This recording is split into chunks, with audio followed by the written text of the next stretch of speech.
We don't have any lapel ribbons to wear. We have nobody putting a telephone for us. Nobody really cares because we're just old and fat.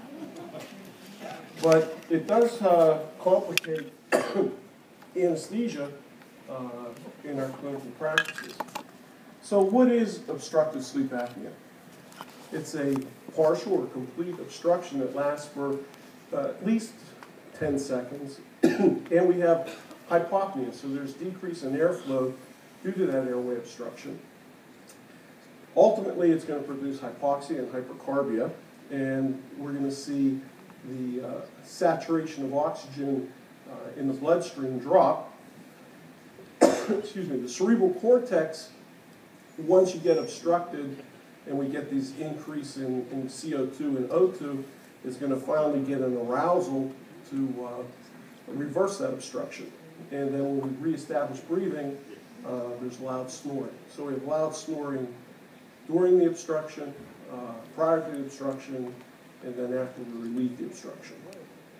It's a very common sleep disorder in older men, about 24%, women, 9%, and this prevalence increases over the age range of about 18 to 45 years old.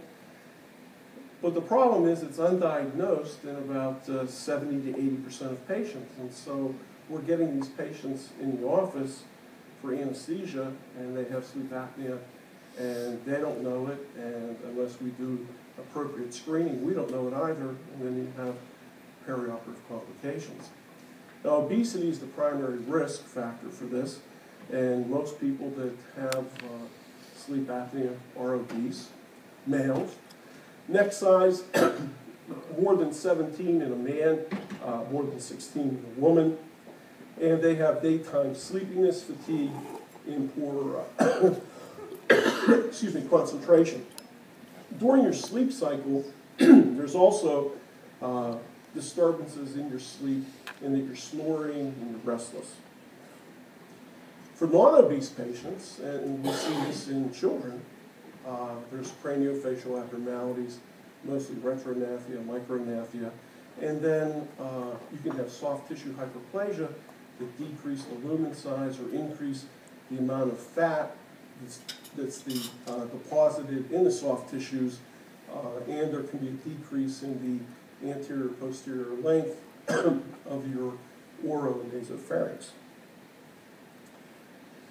Patients that have nasal congestion have a high incidence of sleep apnea, twice the risk.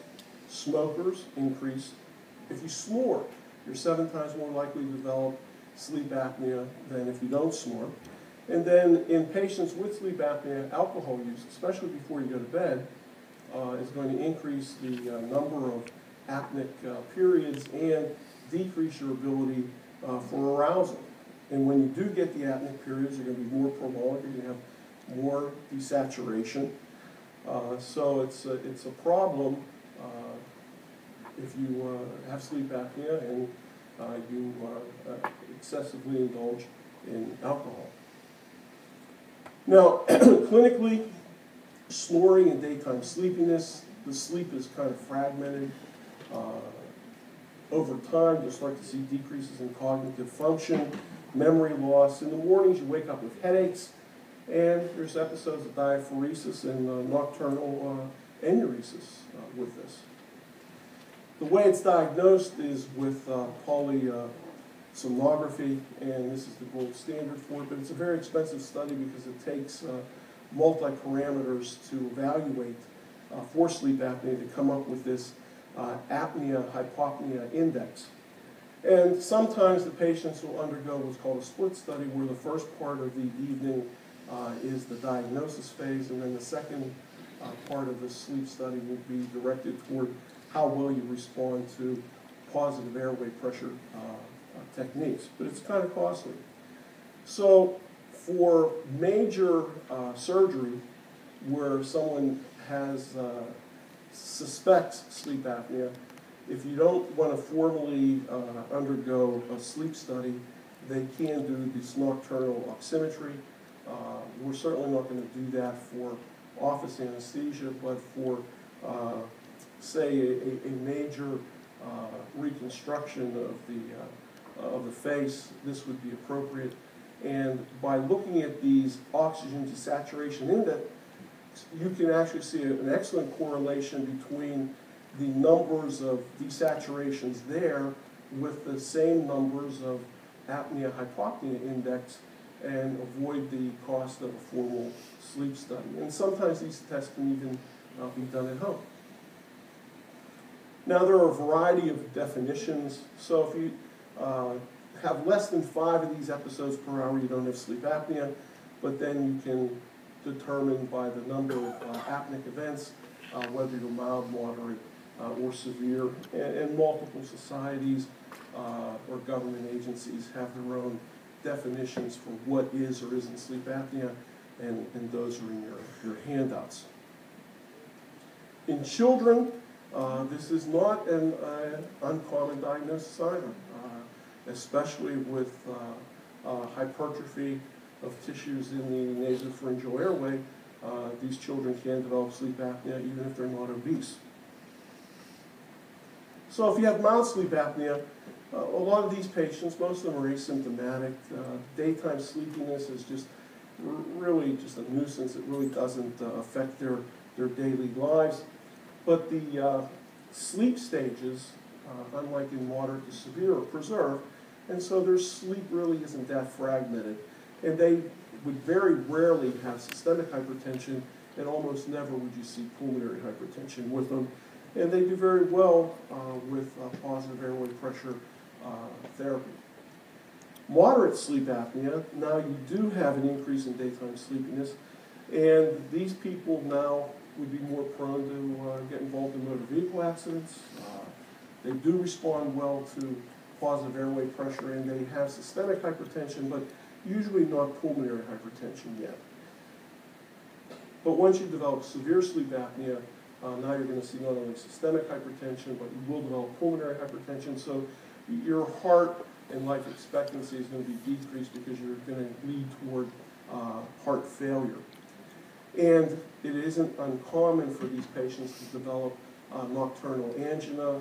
They can have an MI during their sleep. And this disease definitely interferes with their activity during the day. Motor vehicle accidents with moderate to severe sleep apnea definitely increase risk, but if these people are given appropriate CPAP therapy, the incidence really is decreased significantly, up to about 75%. Question?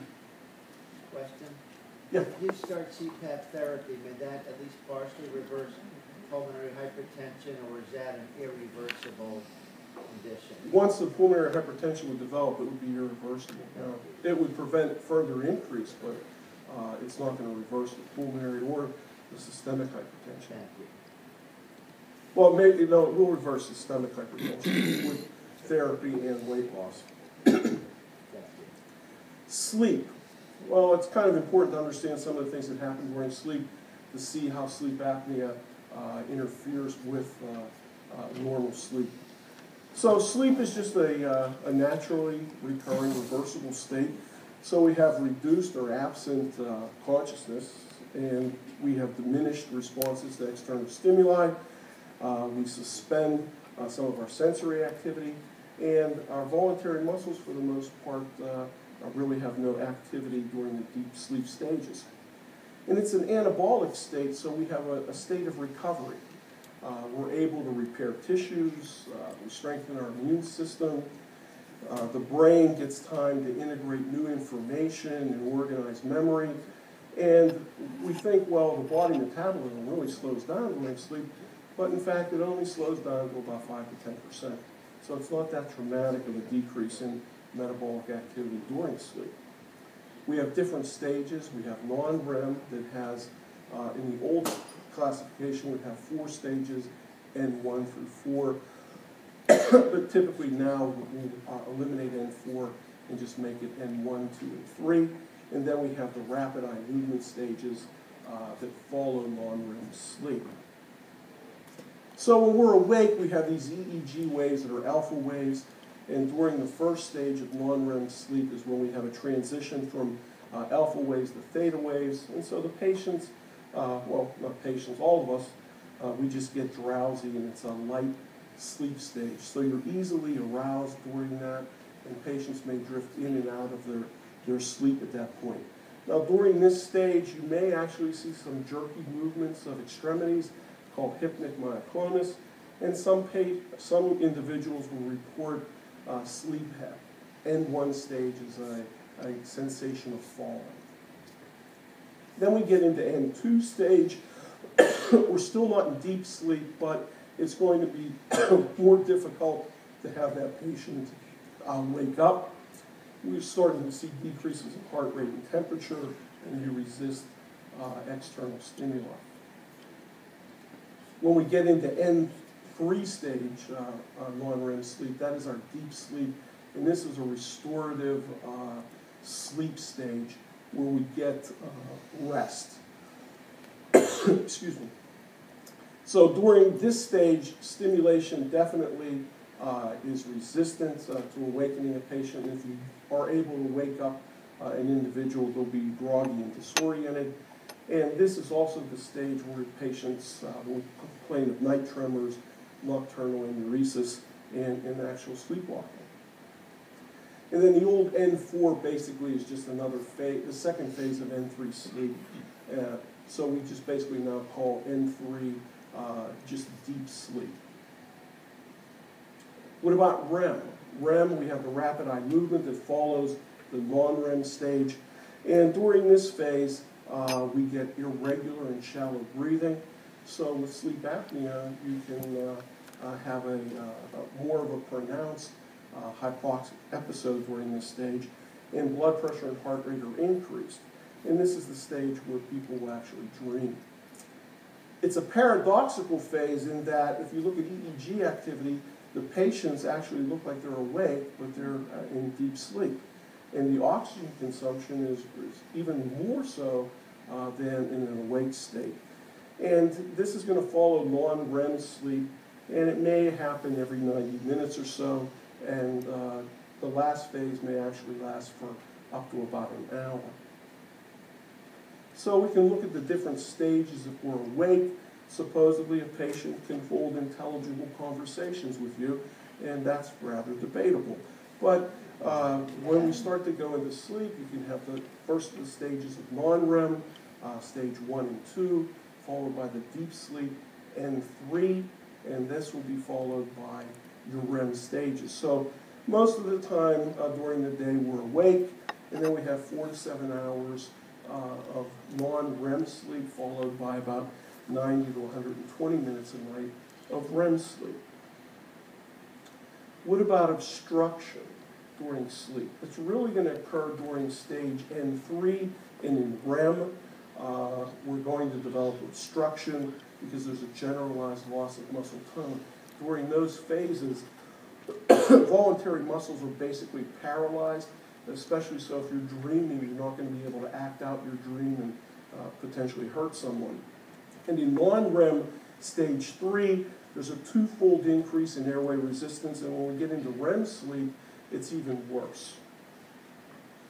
So we have N1 through REM sleep, and here you can see the percentage of total sleep time that you spend in those stages. And depending upon who you read will tell you how long each of these stages last, and there's a variability with it.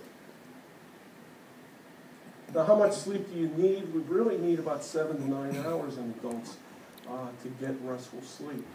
So people that are just sleeping 5, 6 hours a night eventually are going to develop sleep deprivation. What about dreaming? The dreamer is actually more of a participant than an observer in dreams, and that's why it's important that in REM we have paralysis of our muscles. Otherwise, we may find ourselves getting into some trouble. It's generated in the brainstem, and different drugs will affect dreaming stages in different ways.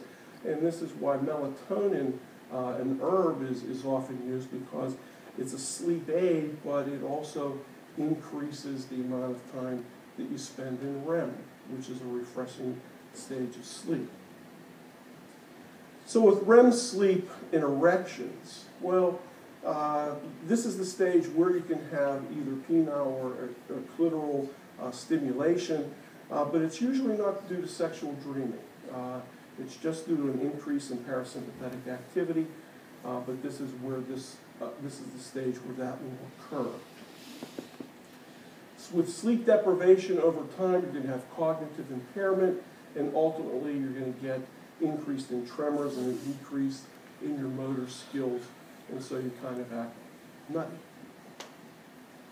What about with sleep and surgery? Well, surgical patients post-operatively have fragmented sleep, especially during the first 2 nights post-operatively, and it's due to significant decreases in stage 3 non-REM and in REM sleep. Now there's an increase in your cortisol levels from stress of surgery, and that'll decrease your REM, and the inflammatory processes that occur post-surgical will also decrease the amount of your REM sleep. And patients typically have an absence of REM during the first 2 nights post-operatively, but we catch up with the so-called REM rebound. But the problem is, with alterations in REM sleep, we're not restful, we don't recover well, and if you do have the signs of obstructive sleep apnea, it's going to be more pronounced during those stages of REM. So, what about obstructive sleep apnea? Well, in the normal pharynx, when we take in a breath, the inspiration creates an increase in negative inspiratory pressures, and that can cause a decrease in your lumen size in the airway, leading to obstruction. And nasal congestion is going to further increase that negative inspiratory pressure. It's going to also increase the risk of airway obstruction. There are different segments in the airway that are more prone to obstruction. If we look at the nasopharynx, some studies show that this is the primary site for obstructive sleep apnea, but there are also other studies that show that if we look at the oropharynx, that's also a major site for obstructive sleep apnea. And the problem is that all of these segments really have no bony support in the anterior and lateral walls, and so when you increase that inspiratory pressure, the lumen just seems to collapse on top of itself. So here we have the different areas of the airway that are prone for obstruction. What about fat? And one of the reasons that obese patients develop sleep apnea, well, if we deposit fat into these tissues, especially the uvula, tonsil, and tonsillar pillars and the pharyngeal walls, that's going to decrease our lumen size, and the amount of fat in those tissues correlates very well with the degree of sleep apnea. If you lose weight, then you're going to improve the sleep apnea patient, because now the fat will be lost from those areas, and the lumen size will actually increase. We tend to think of the tongue as a very muscular organ, but look at the amount of fat that can be stored in the tongue. And that's one of the problems with sleep apnea patients with obesity, is they get these large deposits of fat that increase the size of the tongue, and then when they fall asleep, they're going to easily obstruct, and they obstruct for prolonged periods of time. So we have these transluminal pressures. The more fat content that we have in all those soft tissues surrounding the airway, the increased pressure that we have, and then when we take a breath in, we're going to develop more airway obstruction with that. And interestingly enough, neck size is a better predictor of obstructive sleep apnea than is body mass index. And even more surprisingly, the weight size is a better predictor than neck size and BMI for obstructive sleep apnea. So that's one of the reasons why you get, I called myself out of the movie Ted, I cleaned it up, and I said at the Amos meeting, if you wanted to put me to sleep with propofol, I'm Dr. Tubby McFatgut, and so you need to adjust the weight dose, and it's basically truncal obesity is an increased risk for sleep apnea, more so than your actual BMI size. So when does sleep apnea occur? It occurs whenever the negative pressures on inspiration exceed the capacity of your airway dilating muscles. And when that happens, you're going to get obstruction in the nasopharynx, obstruction in the oropharynx. So with sleep, what we do is we lose upper airway tone, so it increases resistance.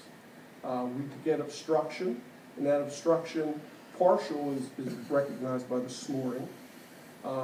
As we obstruct, we increase the amount of hypoxia and hypercarbia. That increases sympathetic stimulation. Eventually, you're going to get an arousal mechanism to relieve that upper airway obstruction by increasing airway tone. Breathing is going to resume, and then the patient just goes back into that cycle over and over again during sleep. With arousals, basically, apnea causes a decrease in oxygen saturations and in the arterial amount of oxygen in the blood.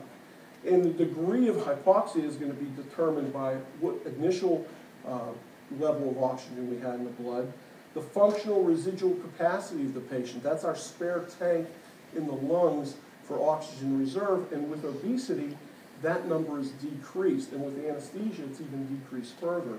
And then the duration of apnea also is going to play a role in how hypoxic we get. So the apnea is going to cause decrease in PaO2, but it causes an increase in PaCO2. Those two factors over time is going to increase our ventilatory effort to try to correct this. And as we attempt to breathe against that upper airway obstruction, we increase our negative pressures. And when you put all of that together, we have an obstruction. That causes the brain's reticular activating system to be activated, and we get an arousal. So the brain's going to have increased activity, and then the patient's going to start to get these gasping, snoring noises. We correct the upper airway obstruction, and in fact, at that point, the patient may actually hyperventilate. So he's going to start blowing off all that CO2 that was being built up, and then once this is corrected, that cycle starts all over again. So what do we have? We fall asleep, we get obstructed, we get hypoxia and hypercarbia. Now, the snoring, what it does is, in a lot of sleep apnea patients, you get this social isolation. So your significant other just basically says, I've had it, I'm out of here. We're going to go and sleep in a different room. That may be something you want, maybe it isn't something you want, but it happens. And then over time, all of these events end up causing cardiac dysrhythmias, so you can get myocardial ischemia. You'll start to develop first systemic hypertension with left ventricular hypertrophy, and then as that gets rather significant, then you start with the right ventricular hypertrophy, and now we're going to lead to heart failure.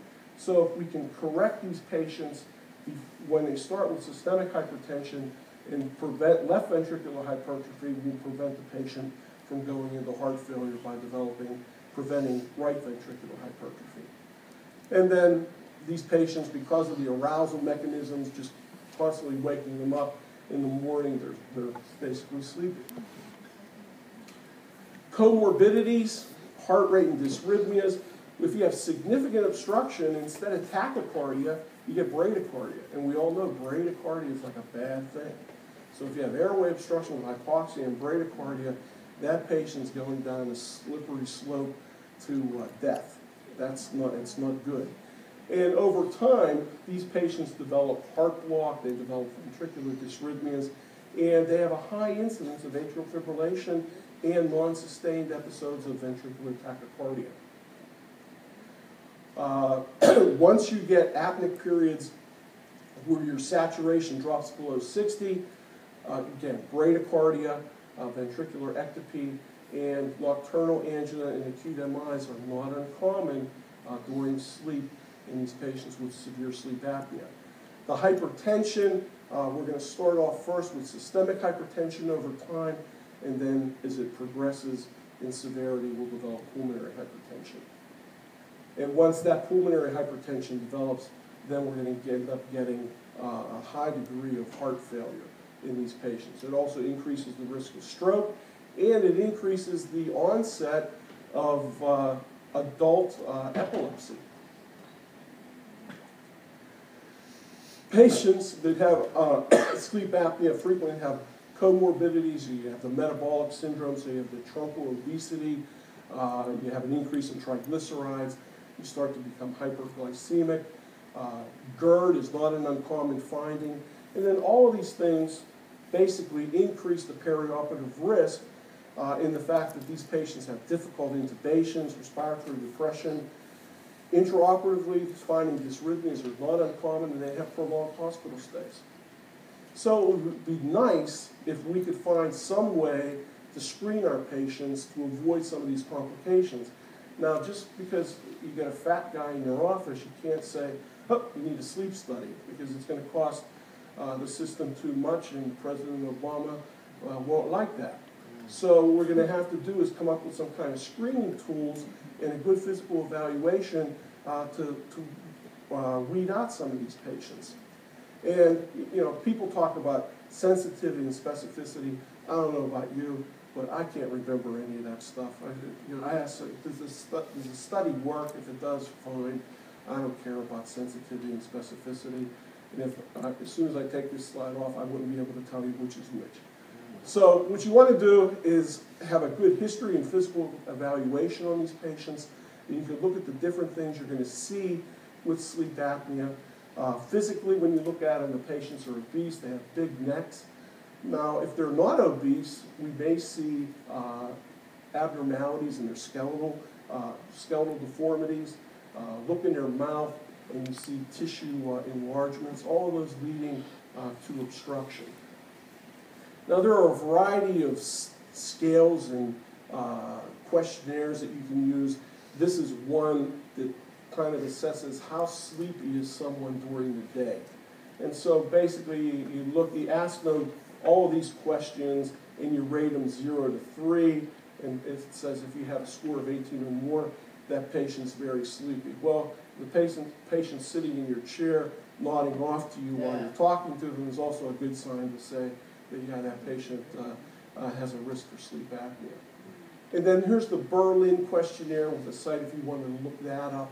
And you go through a bunch of questions, and you come up with a scoring system to see, is your patient at risk for sleep apnea or not.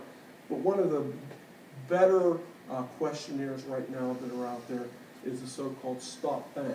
So you can just use stop, and this will give you a score for the risk of sleep apnea. If you combine it with bang, it's even better screening tool for sleep apnea. So you ask these questions, you get a score, and basically, if you just use stop, if the patient has 2 or more yeses, they're at high risk. If they have less than 2, they're low. If you use stop bang, a score of less than 3 is low, but a score of greater than 3 is high. And the more points you get, the higher the risk of not just sleep apnea, but the higher the risk of moderate to severe sleep apnea. So when you get these scores of this high, you have a patient that has severe sleep apnea, and you can basically tell that patient, no, you can't be sedated in an office. You need to be done in the hospital. When we start to get the scores of 5 to 8, there's a very high probability of severe sleep apnea. If any of your patients on the screening test are at 5 or more, you have to realize they're going to be increased risk for intubations. And if you're going to do those patients, you want to use short-acting anesthetics, meaning you need to limit the amount of benzodiazepines. You want to go more toward propofol. If you use neuromuscular blocking agents, they have to be appropriately reversed. And this is a key. If they're a diagnosed sleep apnea patient, these people need to have their CPAP machines post-operatively. Even when they're awake, it's a good idea to have them use this machine. And again, this is a major role for capnography post-operatively and intraoperatively in the sleep apnea patient. So if you look at the Mallampati scores, once you start to get to 3 or 4, you do have an increased risk of sleep apnea. Why? Because you're more prone to develop obstructions just due to the size of your airway. Big tongues, bad risk for sleep apnea. And here's a case, big tonsils. And you can see this. We did a young girl for her 3rd molars, and all during the surgery, she snored, no matter how well we kept her airway open. She snored. We referred her to an ENT guy, and he ended up taking out her tonsils, and now the kid doesn't snore. But this prolonged tonsillar hypertrophy leads these kids into sleep apnea. And so that's a risk factor.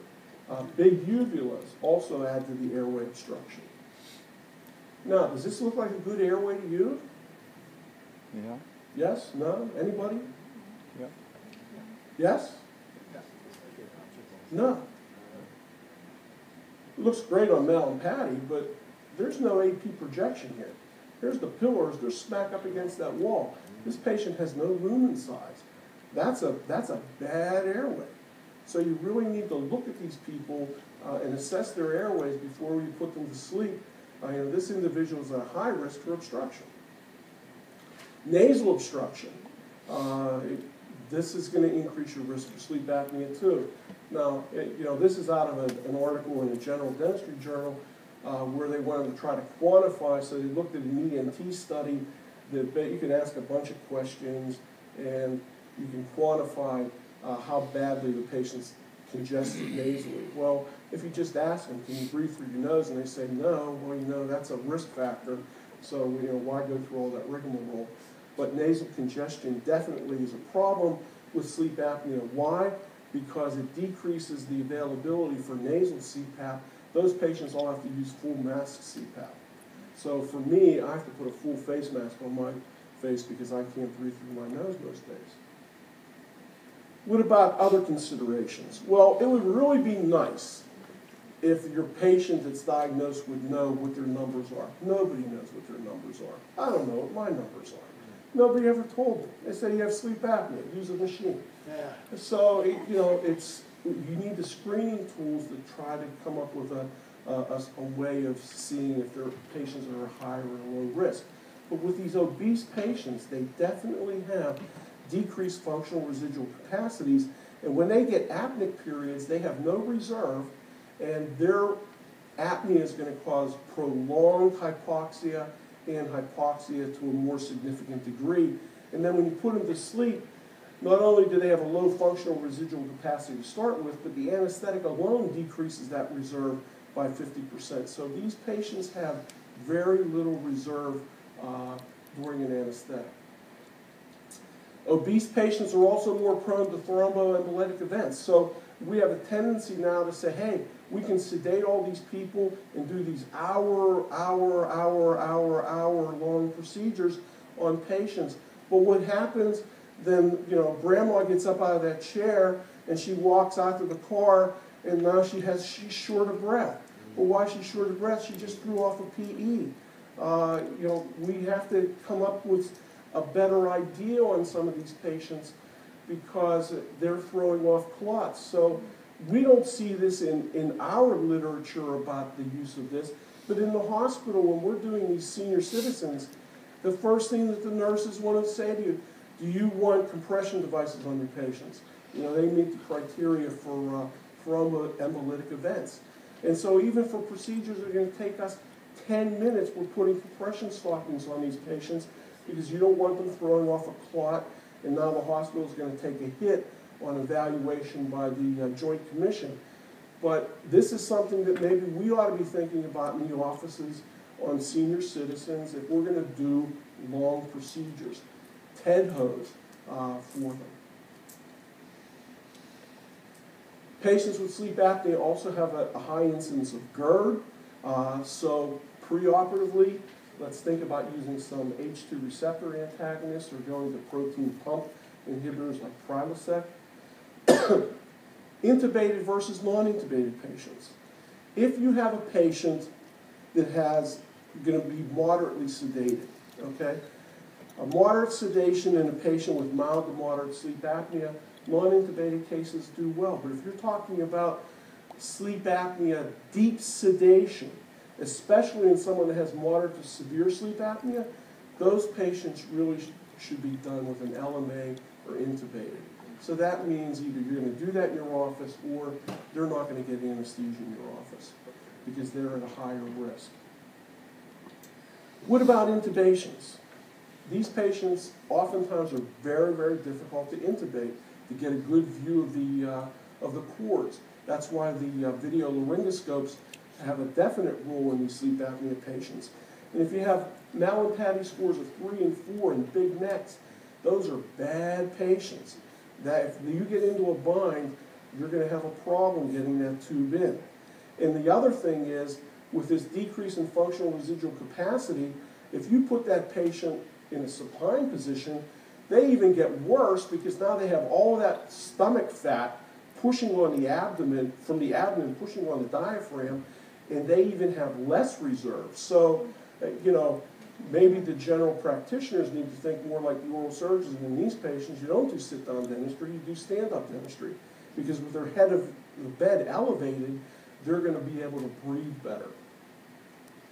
And one thing that you can do with them preoperatively is if you give them 100% oxygen with their CPAP on for 3 to 5 minutes, you can actually increase the amount of functional residual capacity. If you have to rescue breathe for these patients, it's very difficult, and you may need to go to a two-person technique.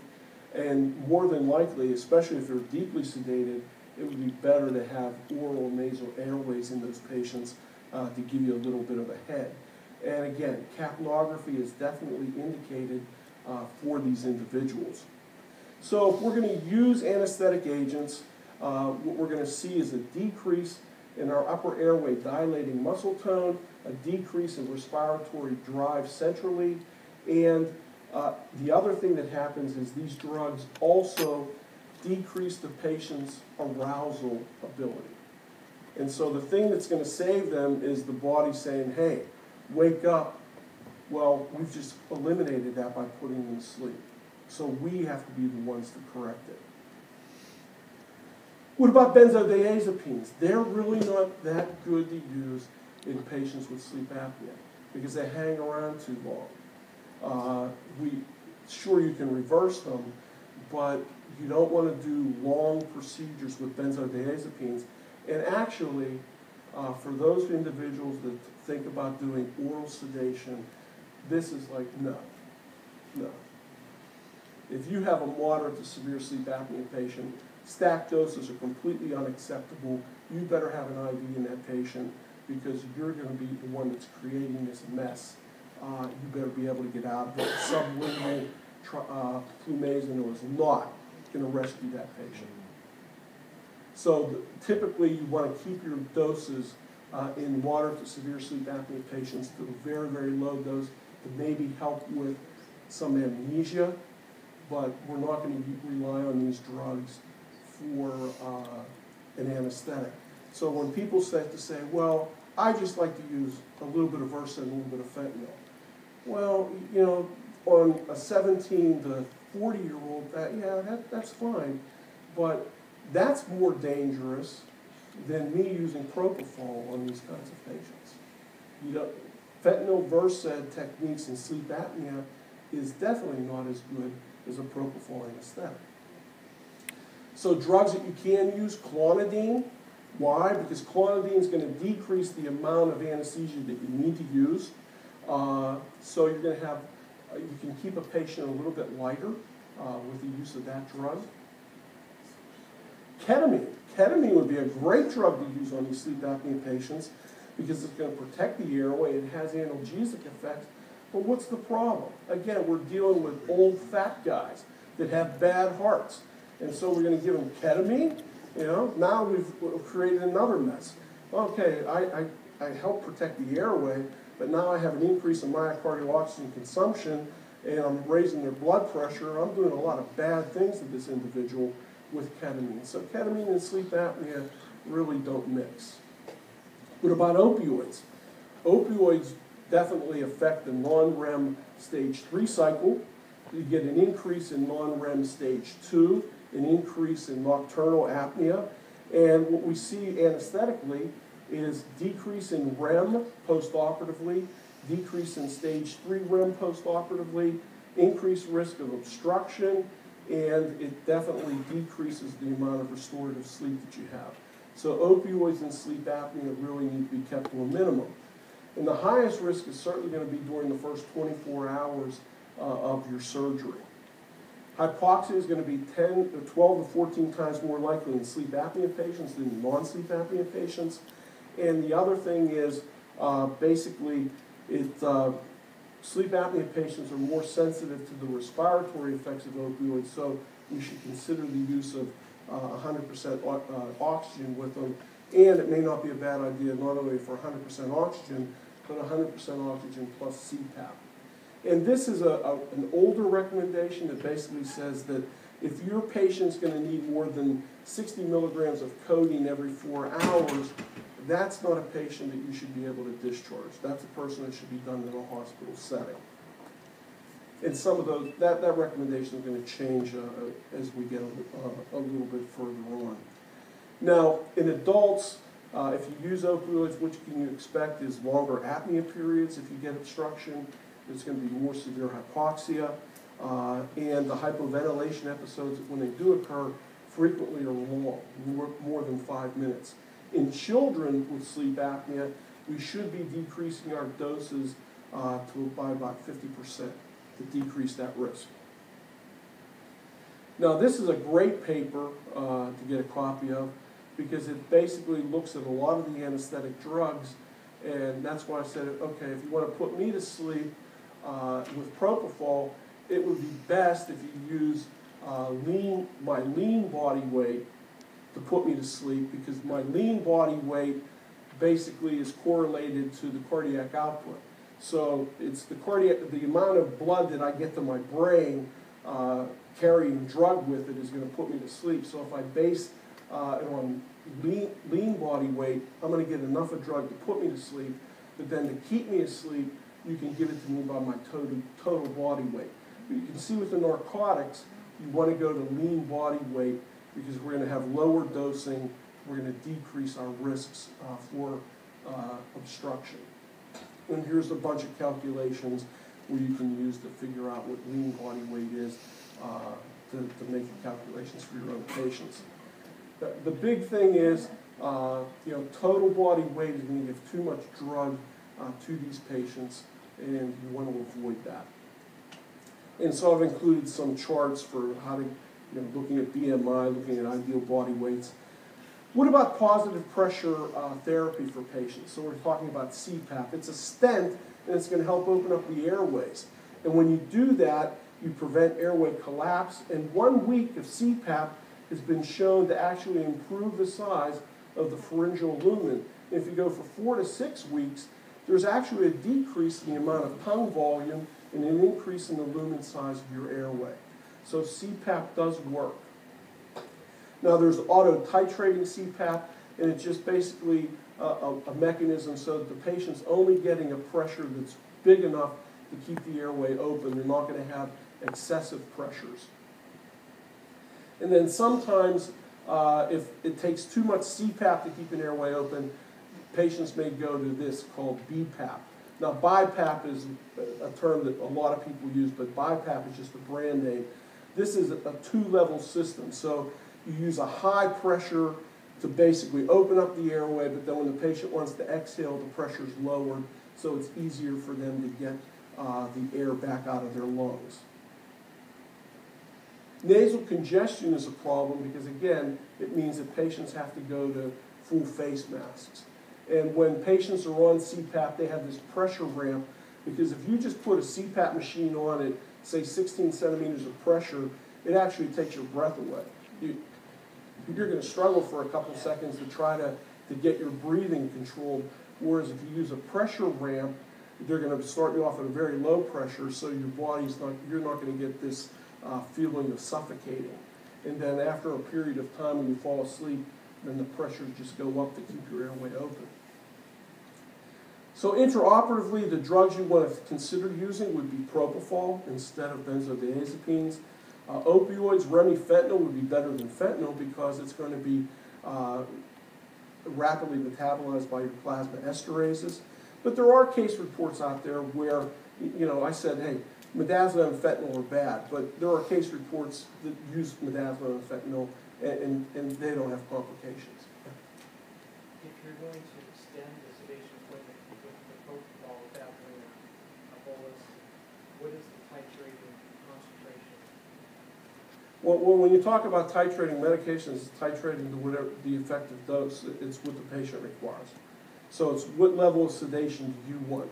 If you want a light sedation, then you keep the propofol dose to the level to get to the patient where you want them. There's no way I can give you a dose. It's response to whatever the patient needs. And you can keep them as light or as deep as you want. Can't you put it in a 100 cc bag? No. If you're going to use a propofol infusion, you need an infusion pump. Putting propofol into a bag, no, that would be a very bad idea.